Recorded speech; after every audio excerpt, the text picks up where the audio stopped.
Okay, Commissioners, good morning. Good morning. Let us proceed.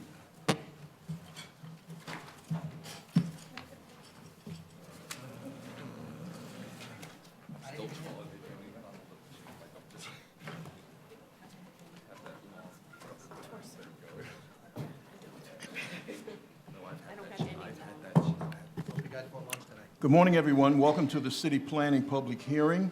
Madam Secretary, please begin. Good morning. This is the City Planning Commission public meeting held in Spector Hall, 22 Reade Street. Today is Wednesday, November 5th, 2014. As a courtesy during the proceedings, we ask that you please turn off all cell phones and beepers. All speakers should fill out a speaker's card at the desk outside of Spector Hall.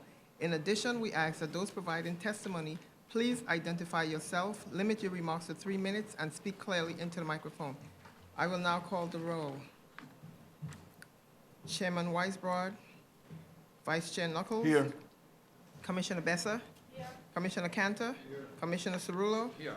Commissioner Delauss. Yes. Commissioner Dweck. Here. Commissioner Edie. Here. Commissioner Efron. Here. Commissioner Jung. Here. Commissioner Levin. Here. Commissioner Marin. Here. Commissioner Ortiz. Here. A quorum is present. The first item is the approval of the minutes of the regular meeting of Wednesday, October 22nd, 2014.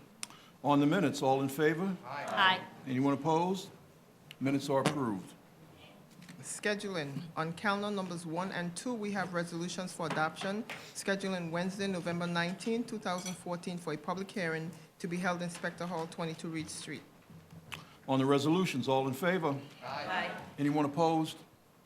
The resolutions are adopted. The next part of the calendar is the report section on page 13. Okay, Borough of Manhattan, calendar number 3 concerning 37 Great Jones Street. This item has been withdrawn. Borough of Staten Island, calendar number 4, CD3, N150108 RCR, in the matter of an application for the grant of a certification concerning 381 Harold Avenue for adoption on calendar number 4. Vice Chair Knuckles, Yes. Commissioner Besser, Yes. Commissioner Cantor, Commissioner Cerullo, Yes. Commissioner Delauss, Yes. Commissioner Dweck, Yes. Commissioner Edie, Yes. Commissioner Efron, Yes. Commissioner Jung, Yes. Commissioner Levin, Yes. Commissioner Marin, Yes. Commissioner Ortiz. Calendar number 4 has been adopted. The next part of the calendar is the public hearing section on page 15. Borough of Staten Island, calendar number 5, CD2, C140401 PQR, a public hearing in the matter of an application for the acquisition of property concerning Travis Meredith. Okay, our first speaker is Robert White, AKRF.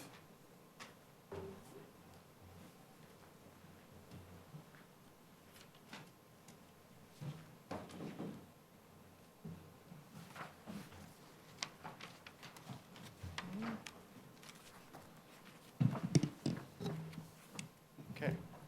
Good morning, Commissioners. My name is Bob White. I'm with the firm of AKRF.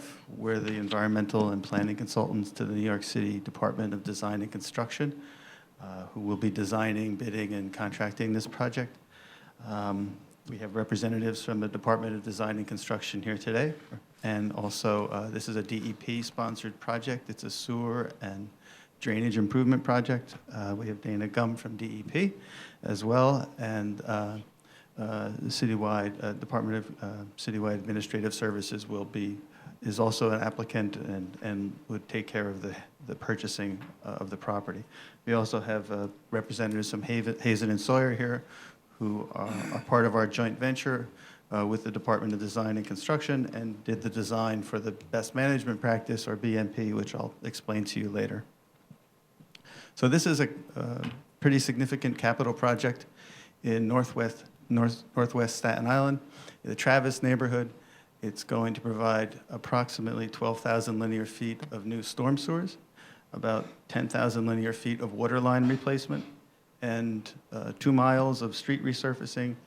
And the project is essentially ready to go. It's all been designed, and the permits have been issued by the Department of Environmental Conservation. The point we're at now is there is some property acquisition, which is the subject of our discussion here today. It's a pretty low-lying area. It's very flat. and is subject to a lot of street flooding and property flooding, which is really the purpose for the project. And I believe it's been on the books or intended to build this project for many years. The neighborhood is also partially within the 100-year floodplain. This graphic, I don't know how much of it you can see, but it shows the general area of the proposed capital project. This is the West Shore Expressway. This is Victory Boulevard, which runs across Staten Island. Staten Island Expressway is up here, so northwest Staten Island. It's mostly a residential area. This is called Meredith Woods Park. This is Neck Creek, which leads over to the Arthur Kill. And this is Fresh Kills over here. So I hope that gives you the context. Oh. So the purpose of this morning is to there's some land acquisition that's necessary for this project. I'll hold up the ULURP map.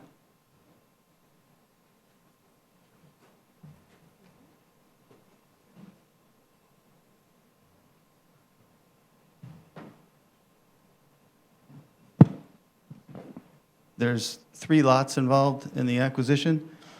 One is a fee simple or outright acquisition of this lot here. This is necessary to cite the best management practice. All the sewers, the storm sewers are going to drain in this direction. This is the low point, and there's a little swale here that runs under the West Shore Expressway and connects to Neck Creek. So that's the drainage outlet. So this is where the BMP would be sited. It's about a 1-acre parcel.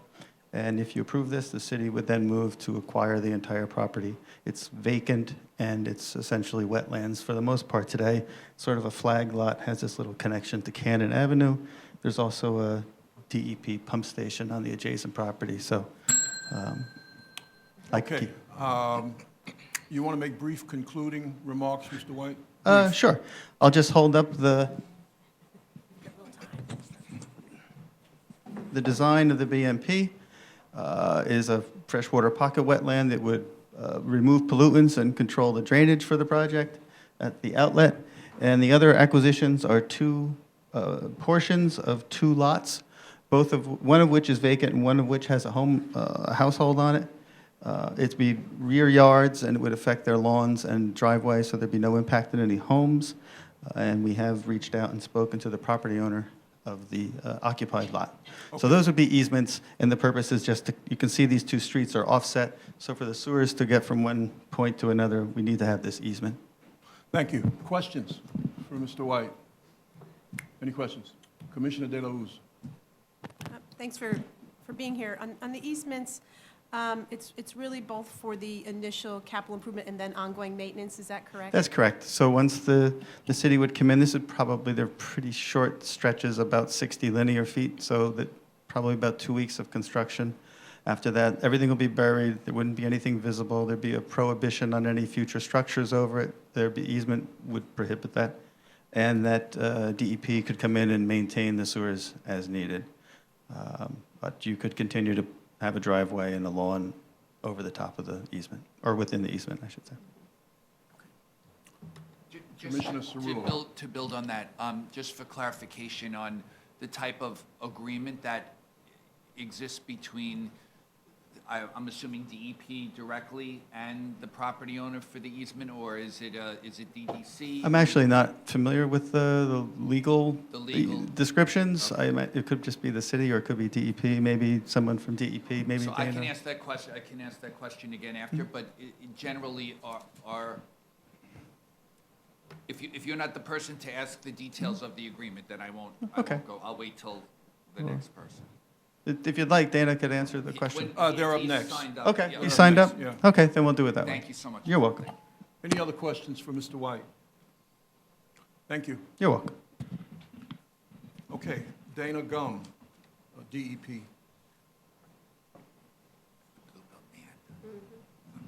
morning, Commissioners. It's a pleasure to be here and speak a little bit about the Blue Belt, a program on Staten Island, which many of you are familiar with. Just to give you a little overview, we're dealing with South Richmond, the southern end of Staten Island, and preserving waterways and wetland areas for stormwater management. This is an important project in the Travis area, and the design that we have here builds on a lot of the designs for other BMPs in South Richmond. DEP is the agency that will be responsible for maintaining this, which is a very important question, is the maintenance. We've set up the design so that there's a maintenance access way from the street back to what we call an outlet stilling basin, where the stormwater coming out of the pipe slows down, the velocities are reduced, and contaminants settle out in this basin. And this area is accessible via that access way that I mentioned. And we have field forces on Staten Island whose sole responsibility is taking care of areas like this. So this is an important project, and we hope you favorably can consider it.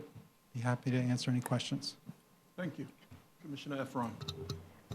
Can you confirm there won't be any reduction of parkland for the residents?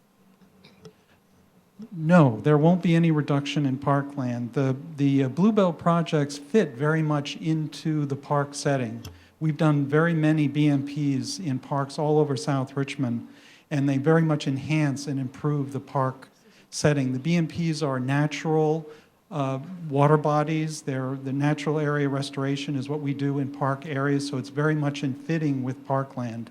And we've done very nice projects in Blue Heron Park, Conference House Park, Lemon Creek Park, Bloomingdale Park, the list goes on and on. This right now is a Phragmites Marsh that is just a natural area, so it's not accessible to the public. It's not a recreational area of any sort. So we're enhancing, with the Bluebell program here, we're enhancing an existing natural area park with greater vegetative diversity and greater habitat variety here in this wetland area. So thank you. Terrific, and just one last part of that. Is this considered to be of utility forever, or is it more like waste treatment where there is a useful life? This is a permanent part of our drainage system. And we are committed to maintaining these areas and doing a design so that they'll have as long a possible life. I mean, eventually there will be a need to come back, 30 years or 40 years and do a capital project to rehabilitate these areas. But we're committed to maintenance on a routine basis to extend the life as long as possible. Thank you. Other questions? Commissioner Levin? Yes, Mr. Gum, I have a question about the impact of the easements on the owners of each of those parcels being able to occupy them, because they look like fairly sizable squares on that little bottom map there. And particularly on the block that's to the upper right, the smaller block, that one, yes. No, parcel 2. Parcel 2. So if the easement, if they're precluded from building over those easement areas, what's left of the parcel? Okay, generally speaking, the easement that we buy, a sewer easement, Right. restricts the property in terms of structures. There Right. can be no structures on the property. As Bob White mentioned, there can be lawns, there can be driveways, there can be fences. There can't be structures. I'm not the one most familiar with this particular property. Can someone else on the team, Nitin? No, sir. Sir, you have to speak to him, convey through him. Sign up. Oh, No. Bob, you can answer? It's left to you, Mr. Gum. Oh, okay, well, that's a heavy burden. Okay, I think we're going to have to get back to you, because I'm not most familiar with this particular parcel and what we're leaving. That's your question, Well, in Commissioner? both of them, my question is about the impact this will have on the property owners and whether it will limit their ability to use the property as they currently are using it. Yeah. Yeah, generally speaking, we compensate, the city of New York compensates the owner for whatever the fair market value is of the easement. And if we're precluding development on a particular site, then we have to pay for that. We have to compensate the owner for that.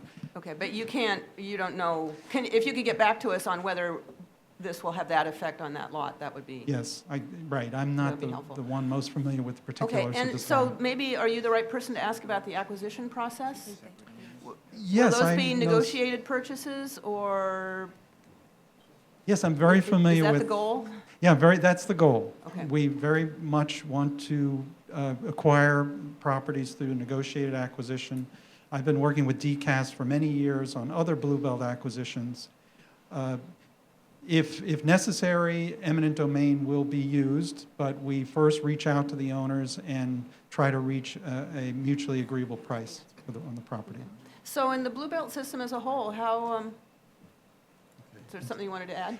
Well, we do appraisals. Yeah, we do an appraisal. There's a whole, you can imagine there's a long, involved process for the city to acquire property through negotiated acquisition. And just for information then, if you've been watching these kinds of acquisitions in the Blue Belt system for a while, how often do you have to go to eminent domain? Or are you usually able to work it out in a negotiated purchase? We try to do as many negotiated acquisitions as we can, and we started out doing a lot of condemnation, and we're now doing mainly negotiated acquisitions, and that seems to be fairly successful. There are going to be some holdouts. Yeah.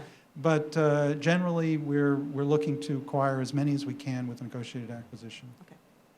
Thank you. Okay. Other questions, Commissioner De La, well, let me go to Commissioner Besser and then Commissioner De La Luz. Yes. Thank you. Thank you. Will the DEP also be responsible for the ongoing maintenance of the two easement sites as well as the acquired property? Well, we are responsible for the maintenance of the sewer underneath the easement. So we need to be able to have access to it, so there's not an above-ground pool or a garage or anything like that. The owner still has fee title to it, so the owner is responsible for cutting the grass and shoveling snow off the driveway and you know, that Right. kind of thing. But in the event that there were a problem with the actual work that was done underground and you needed to access it, you would be responsible for the cost of putting the property back to its condition prior Yes. to? Absolutely. When we have to dig it up to replace the pipe or Right. make repairs or whatever, we replace in kind what was on the surface. Thank you. That's our responsibility, yes. Okay, Commissioner De La Luz. Mr. Gum, can you just maybe talk us through two things? One is the larger parcel that's being acquired.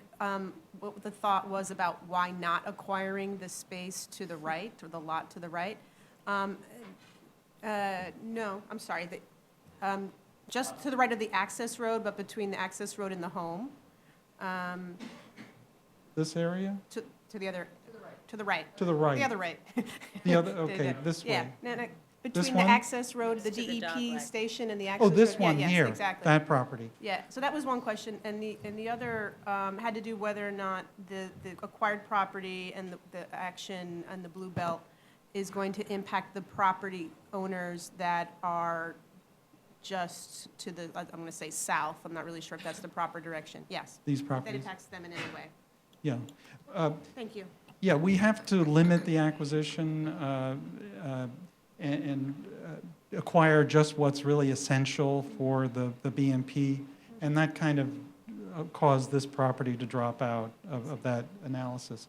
And yeah, we, as part of the engineering for the project, we look at the elevations that we're dealing with here in these backyards of these houses to make sure that that those people aren't going to be adversely affected, that we're not going to be changing conditions, flood conditions that exist today with this project. In fact, we're going to be improving conditions with the storm sewer and the improved I was outlet. hoping you would say that. Yes. Thank you.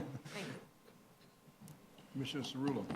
Dana, it's good to see Good you. to see you, And Commissioner. on another exciting Blue Belt project in the city, but particularly here in Staten Island.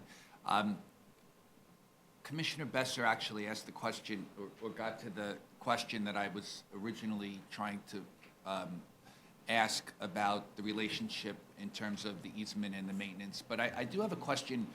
In an agreement between the owner of the property and the city, whoever the parties may be, is it? It would be the DEP? city of New York. It would be the city of New York. Yeah, DCAS probably is. the law department. Is there a notice provision for an owner to know if the agency needs to come in? Yes, Okay, absolutely. so it's not that someone wakes up in the morning with a tractor ripping the front lawn Very- up? very Unless there's definitely. an emergency situation, obviously, which, still there would be some ability There'd be to some notify- notice, yeah. Right, okay. Absolutely. The easement agreement would include some notice. Okay, so at least there's some preparation time, okay. Have the property owners been notified at this point, Mr. Yes, Gum? sir. As part of the ULURP, they've been notified about this meeting here today. So you essentially started negotiations with them? No, we have You have to to wait. conclude the process? Yes, Okay, we got have it. to get your approval before we course you can do. commence negotiation. I was just That's the way it testing. works, right? I was just testing, yeah. Any other Testing me, huh? Any questions It's a refreshing attitude. on this side? Yeah. Any other questions for Mr. Gum? Thank you, sir. Okay, thank you. Okay, we have another speaker, Nateen Patel from DDC.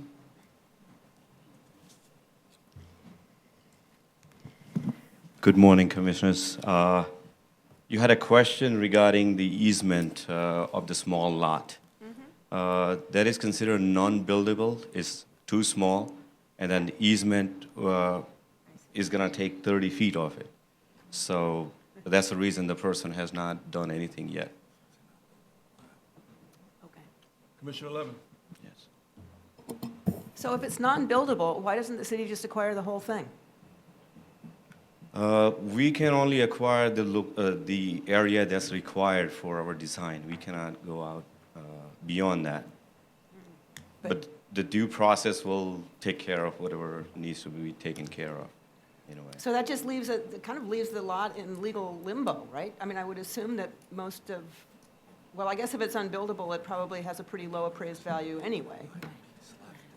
But, it kind of leaves some ghost property rights for the owner, I would think. But He will still own that lot, the remaining lot, and then we're only acquiring the easement, so lot still belongs to him. The only thing is, he can't build within that easement area. Yeah, but you're saying he can't build on the lot anyway? Right. Because it's too small? What are the limitations on it? Uh, What makes it unbuildable today? 30 feet, is that the? It's, What's it, what are the dimension of Dimensions? the lot is What- only 43 feet wide. 43 feet wide, and Questions how deep it is, right? Manhattan, there'd be a 300-foot tower. 1988. Sorry, hold on. 17 houses on it instead.